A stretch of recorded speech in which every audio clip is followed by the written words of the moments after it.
The Man from Homicide. According to Webster's dictionary, homicide is the killing of one human being by another. According to Lieutenant Lou Dana, it's the beginning of a dirty, dangerous job that doesn't end until the killer's found. I don't like killers.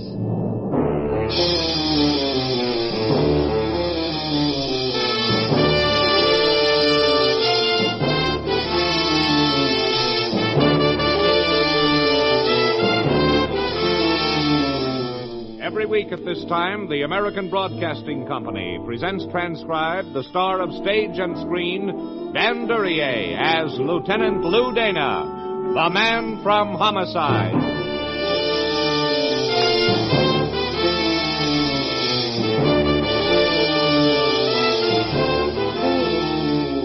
To a cop in homicide, the dead aren't much help. They don't do much except lay there and bleed.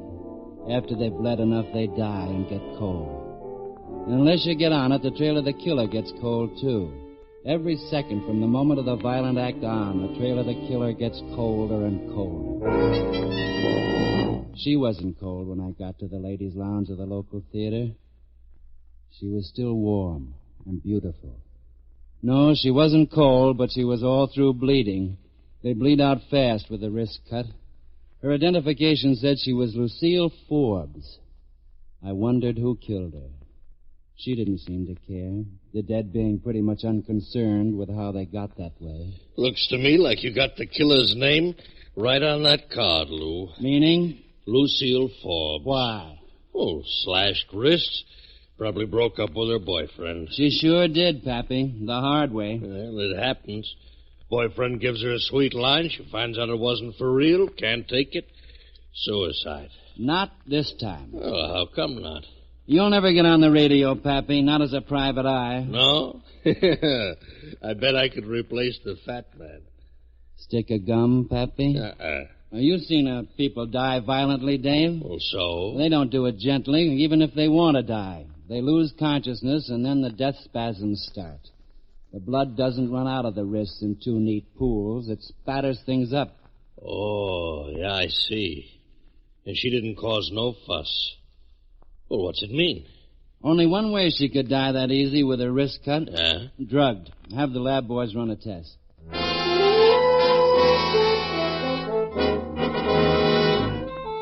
I had an address from her purse where she'd lived when she was alive. I went there. $65 apartment with a Murphy bed. Mediocre neighborhood. Too expensive for a shop girl. Not good enough for a shop-worn girl. Oh, why didn't you use your key? I was asleep. Who are you? Who are you? Oh, now listen, you don't give me any lip. Who are you? Who were you expecting? Lucille. I thought she forgot her key. Otherwise, I wouldn't open the door. You would have. Glance. Cop? Dana, Lou Dana, homicide. Somebody dead? Lots of people. What's your name? Darrell McKay. Don't wait up for Lucille, Darrell. What? You mean she's... She's dead. Dead?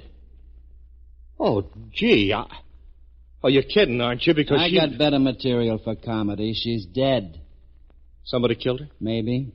Who? I mean, you know who? Do you?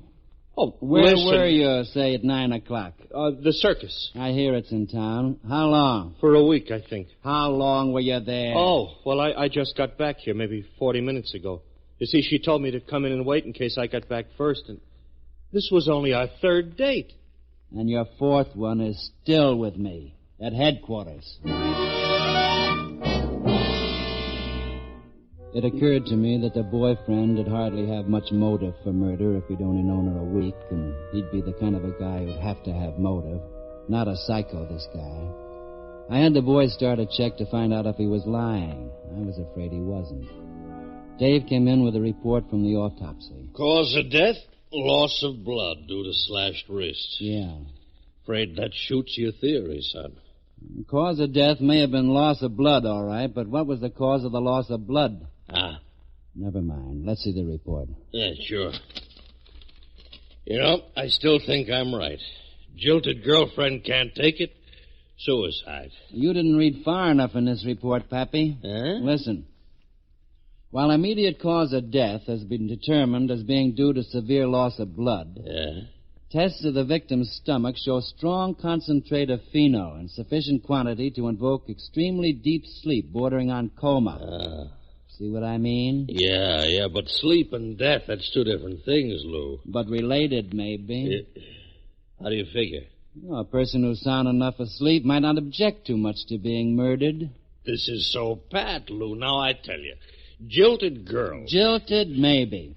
But there are a lot of ways to jilt a girl, and one of them is to kill her.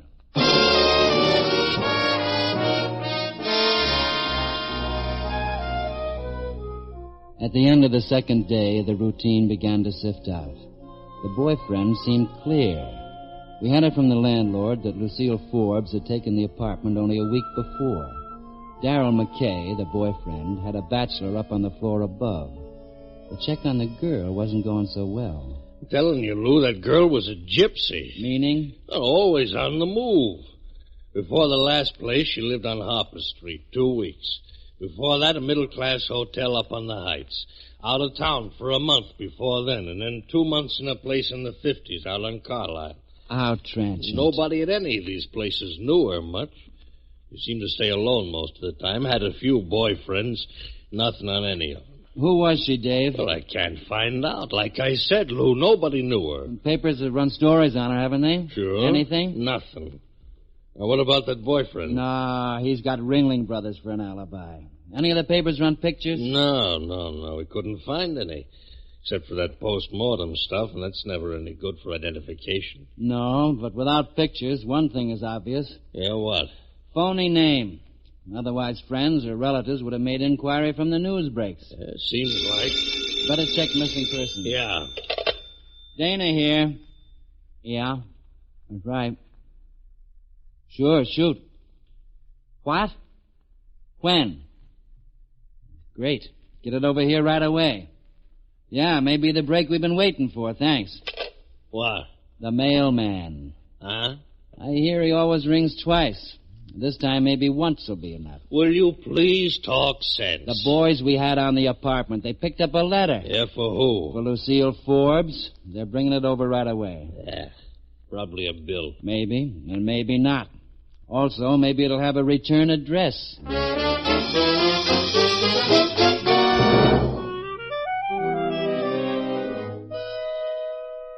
It's not at all like it is in the movies.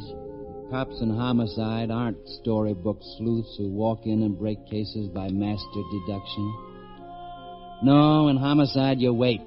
After a while, the routine starts sifting in. You get a little here, a little there, and soon you put it together. Sometimes it adds up to an answer. We just had a real fine assist from the U.S. Mail. Listen to this, Dave. Yeah. So we're hoping you'll come home. I know you feel humiliated. I know it will be hard, but when there's trouble like you've had, you ought to be close to those who love you. Forget the past and come home. All my love, your dad. Too bad. Yeah. Dave. Yeah. Better make arrangements to send her home. Yeah. Body to be claimed by your father, Elmer Brown, 5432 Pine Avenue, Hopeville, Indiana. Yeah. I'll take care of it right away. And get 2 tickets on the first plane that'll put us down closest to Hopeville, Dave. 2? Can't you tell them by yourself? Sure. Only who can tell what a cop might find out while he's telling a father that his daughter's been murdered?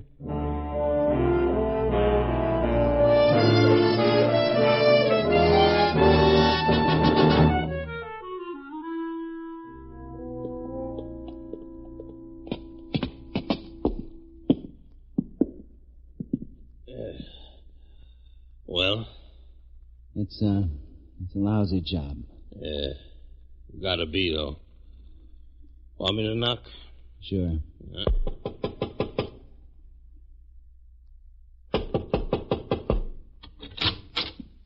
Yes? Your name Brown? Yes? My name's Dana. Howdy. I'm a policeman. Policeman? Well, come in. Thanks. This is Dave Myers. Policeman, too? Policeman. Well, I don't know why you're here, but... You got a daughter, Mr. Brown. Goes by the name of Lucille Forbes. Yes, that's right. Her real name's Lucy Brown. But she changed it when she was trying to get into the pictures. An actress? No, just pretty. Won a local beauty contest. And newspaper guys filled her head with crazy ideas. She tried it out there in Hollywood. But she wasn't no actress. Wait a minute. She ain't in trouble, is she? She done something, I mean? You said you were a policeman. Mr. Brown, I've had to do this maybe a couple of 100 times in my life. And I've still never figured out a good way. Good way? For what? To tell a person that somebody they love is dead. Lucy. You mean Lucy? My Lucy is... Dead, Mr. Brown. I'm sorry. No. Oh, no. How? According to the autopsy, she died of extreme loss of blood. Her wrist was slashed. Oh, no. Some of the boys in the bureau figured looks pretty much like suicide. Yes, I can understand. What do you mean? Oh, she felt so bad. She didn't seem to care about anything after things went wrong with her and Blankford. Blankford? Harrison Blankford, the movie actor. When she first went to Hollywood, she fell in love with him. They were going to be married. At least she thought they were. Then I guess he was through with her. She never was the same after that, brooding and crying to herself all the time. Oh, I wish she'd have listened to me. I wish she'd have stayed here with me. Maybe I could have kept her. The body's being sent here to you, Mr. Brown. We won't bother you with any more questions now. Later, when you feel better, I'd like to question you thoroughly. Question me? About what? Well, I'm not one of the boys that thinks it was suicide. What? I may be wrong, but I've got other ideas. We'll see you later. Come on, Dave. Yeah.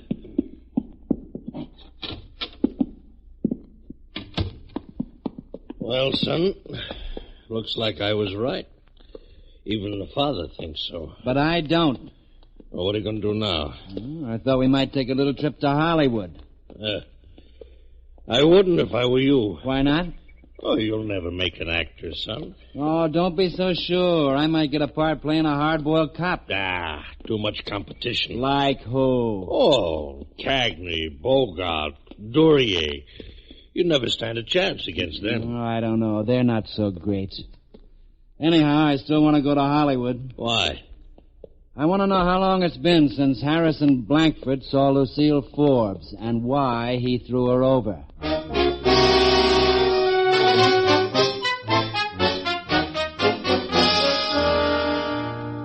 Dave and I went to Hollywood. Not to make a picture, but to get a picture. A clearer picture of the ill-fated romance between Lucille Forbes and Harrison Blankford. After all the swashbuckling parts he played, I'd expected Mr. Blankford to greet me with a sword in his hand. I was wrong. He was concerned with another matter. Dave and I could see in from the large windows alongside the front door. Beautiful, isn't she? Nice paint job, at any rate. Maybe we shouldn't disturb him. Why not? Well, looks like he's got his hands full. Ring. Yeah. Startled him. Guy doesn't like to have his work interrupted. Yes? Good evening, Mr. Blankford. What do you want? Let's say we're fans of yours. Fans? Oh, now see here. I don't object to signing autographs, but in my own home, can't I have any privacy? Only place I'd be interested in your autograph would be on a police blotter. What? I'm a homicide cop. I'm fresh out of bodies. I wouldn't say that. Were you two looking through the window? Yeah, we're rude. Why don't you invite us in? Why should I? So you can tell me something about Lucille Forbes? What about Lucille Forbes? She's dead. Come in. Thanks. This is Dave Myers. I sort of bring him along for ballast. He should do nicely for that. Darling, whatever's the matter? Oh, I'm sorry, dear. Bit of unpleasantness. These men are policemen. Mr. Myers, Miss Sandra Martin. How do you do? And, I don't believe I got your name. I didn't give it, but it's Dana, Lou Dana. Miss Martin, Mr. Dana. Hello. Hello, Miss Martin. You want to talk to me? Would you mind, darling? Of course. I'll wait. It's okay. She can hear. But I'd rather she stayed. Might be interesting to her. Mr. Blackford, how well did you know Lucille Forbes? Very well. You asked her to marry you? I did. And then you ran out on her. Is that right? That's a matter of opinion. Harrison, surely you don't have to stand for this kind of treatment. Miss Martin, a girl has been murdered. I'm sorry if the questions hurt your boyfriend's feelings, but somebody hurt Lucille Forbes' feelings, too. Mr. Dana, when did Miss Forbes die? Last Monday night, between 8 and 10 o'clock. Well, then I think I can relieve your mind. Do. You apparently seem to think I had something to do with her death, but it happens that last Monday night I finished a public appearance tour. My new picture opened, and I made a PA at the Crown Theater. You see, I wasn't even in Hollywood. Miss Martin can substantiate my statement. She made the trip with me. Thank you very much, Mr. Blankford. Thank you very much. Perfectly all right, Mr. Dana. Sorry I couldn't have been of some help to you. Oh, you've been a help, a great help. I don't understand. Well, you see, Lucille Forbes died in the ladies' lounge of the Crown Theater last Monday night. What? I remember now. The picture was a premiere, but I hadn't thought about you being there. Thanks for reminding me.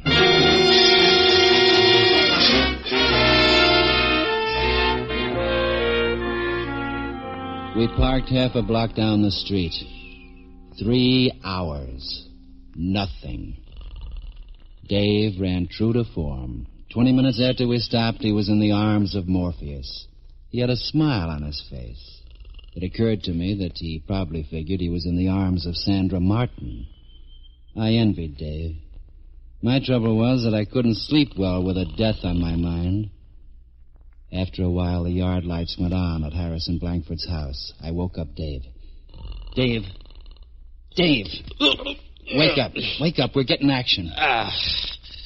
Oh, just when I was... Blankford's pulling out. Maybe taking the lady home. That'll be very foolish of him. Quiet. Yeah. Stay on him, Dave. I'm going calling. Right. Meet you at the hotel later. Okay, son. Now be careful. Whoever caught a killer being careful. So long, Pappy.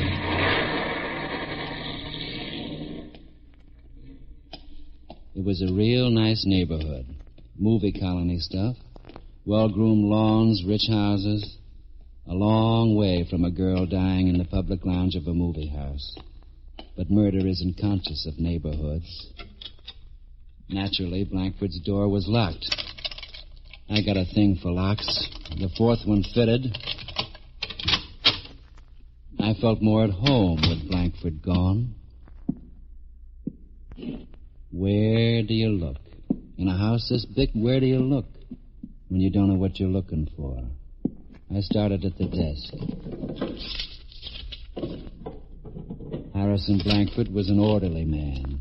I wondered where he'd file evidence. I didn't find out, but I kept looking.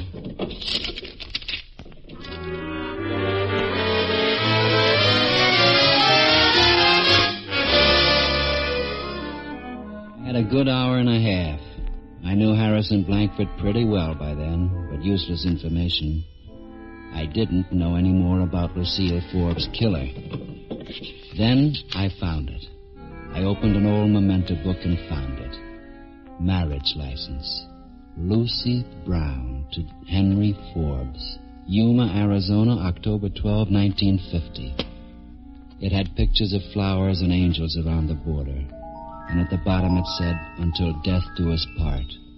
It was right. Enjoying my papers, Mr. Dana. Why, you...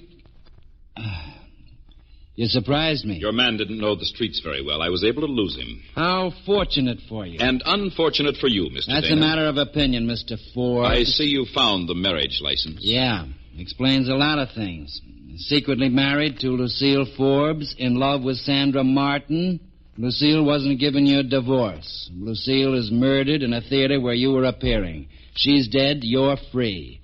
Free to marry Sandra. Only thing is, they don't hold much for weddings at San Quentin. Very interesting. But you're wrong. I didn't kill her. A jury will decide that with this evidence. A jury won't get the evidence. Explain. A thing like this could ruin my career. Sure didn't do Lucille Forbes' career any good. Naturally, I'm terribly sorry about Lucille, but the marriage was a mistake. She should have given me a divorce. Sandra and I both begged her. No, Mr. Dana, I didn't kill her. But I have no intention of letting you ruin me by presenting that marriage license in a court. And just how do you intend stopping me? First, I'm going to take it away from you. Then I'm going to thrash you within an inch of your life. You're gonna what? In your business, I believe they'd say, work you over. You started believing the parts you play. I don't use stand-ins, Mr. Dana. I'm a good athlete, and I'm in good condition. Then you better keep that way. In homicide, we don't do our fighting for a camera. We do it for keeps. Sounds like fun. Take my advice, Blankford. Don't tangle with me. That face of yours is worth too much to you. Only be good for horror films after I get through with you. I can't believe it. You're either a better actor than I thought, or you're crazy enough to try to take me. I'll try. You'll be sorry, but come on. I am. It's neat. That's a good left hook. It always looked good on the screen. I didn't think it was real. Try the right.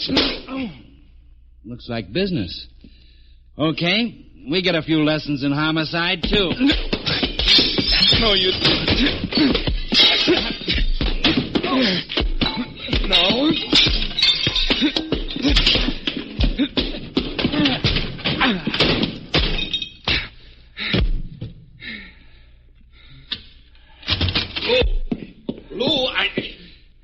Lou, what happened? There was a fight. Yeah, so I see. With him? With me. Who won? We both lost. No, you won. You've still got the marriage license. With your pal and his gun there, I guess you'll keep it. I'll keep it. Go ahead and use it. All you'll do is ruin my career. But you'll never prove that I killed Lucy because I didn't. I never thought you did. What? No man could have. Getting back to my theory. Suicide, Lou? Nope. But you just said no man could have killed her. That's what I meant. Ever tried getting into the ladies' lounge of a moving picture theater? I did. A dame. Another dame. Another dame. But not just any dame. A specific dame. Your dame, Harrison. Sandra? You can't mean Sandra. I do. Why, that's absurd. Is it? Listen. She was with you when you made that PA. She knew you were married to Lucy Brown. She knew Lucy wouldn't give you a divorce. You told me you'd both begged her. Yes, but... More. She's in love with you.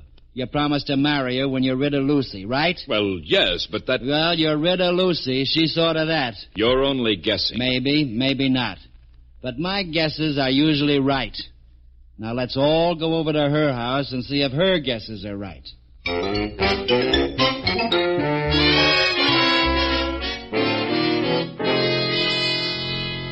It's utterly absurd, darling, but Mr. Dana wants to ask you some questions.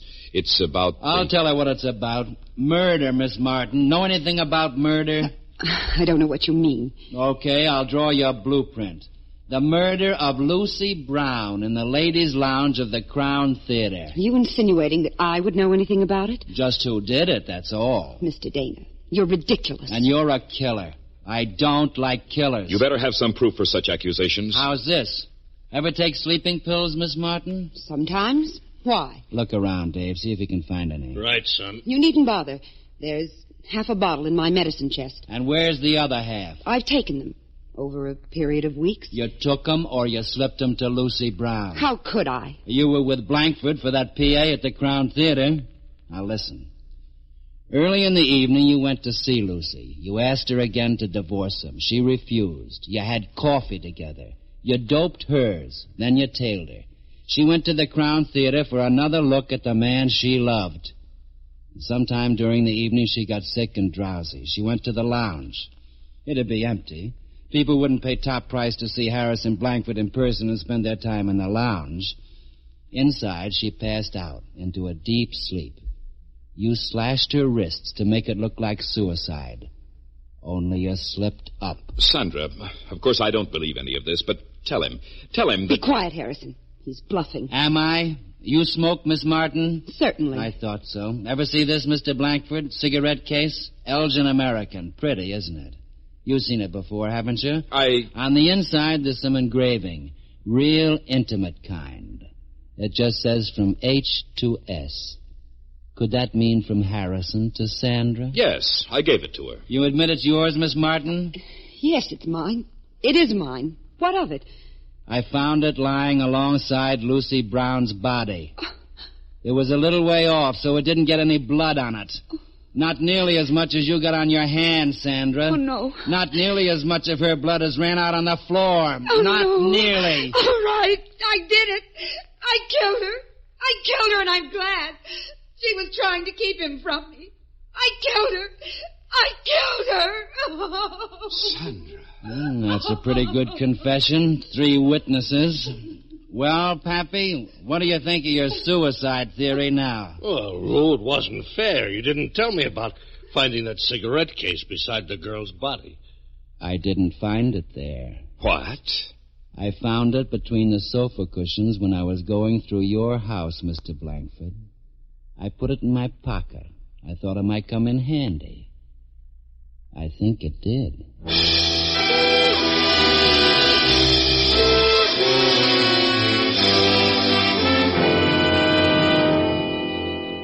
Sandra Martin was booked for the murder of Lucy Brown. She died after a while in the electric chair, and in the end was just as dead as the girl she killed.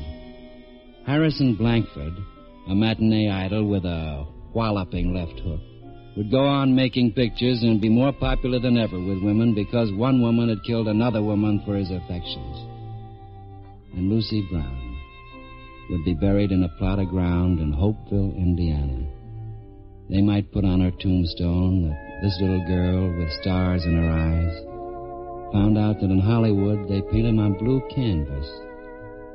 At best, she'd never see him again. Or the real ones. At least not the way we see him. Sandra Martin had seen to that. I don't like killers.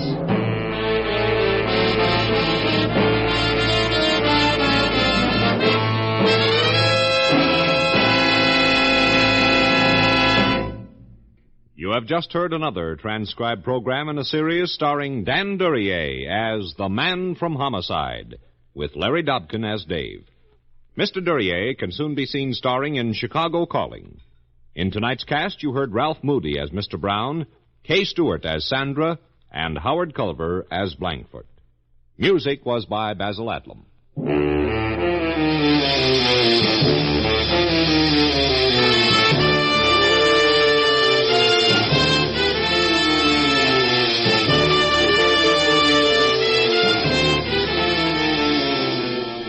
The Man from Homicide was created by Lou Vitties, directed by Dwight Hauser.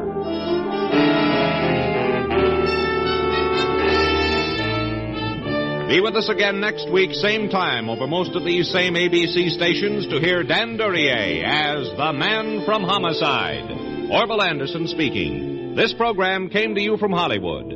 America is sold on ABC, the American Broadcasting Company.